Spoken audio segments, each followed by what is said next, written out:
सभी साथियों को जय भीम नमो बुद्धाय। साथियों कैसे हैं आप? आशा करता हूँ सब अच्छे होंगे। साथियों जैसा कि आज कल हम देख रहे हैं गैस सिलेंडर की बहुत दिक्कत हो रही है और उसमें लोग पलायन करने पे मजबूर हो गए हैं और केंद्र सरकार इस समय चुनाव में बहुत ज़्यादा व्यस्त है और उनका प्रवासियों की तरफ कुछ भी ध्यान नहीं है। जो कहती थी कि प्रवासियों के लिए हम बहुत सारी स्कीम लेके आएंगे, हम बहुत कुछ करेंगे उनके लिए। तो साथियों मैं जैसे देख रहा हूँ कि ऐसा कुछ नहीं हो रहा है आज के टाइम में।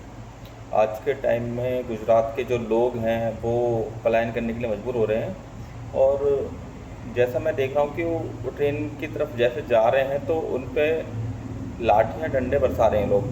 तो ये कहाँ का औचित्य है? आप इस चीज़ को आप कैसे देख सकते हैं कि एक तरफ तो आप दिल्ली और गुजरात से आप ट्रेन रवाना कर रहे हैं पश्चिम बंगाल के लिए, जहाँ पे अभी चुनाव होना है 23 तारीख को।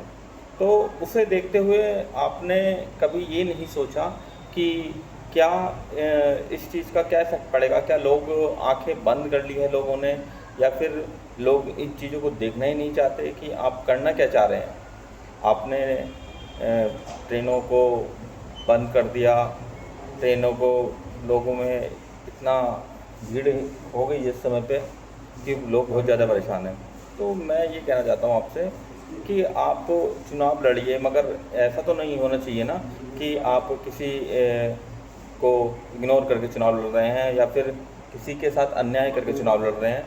तो जो भी दिक्कत समस्याएं हैं उन्हें आप सॉल्यूशन ढूंढिए उनका और लोगों के हित में कार्य कीजिए, समाज के हित में कार्य कीजिए।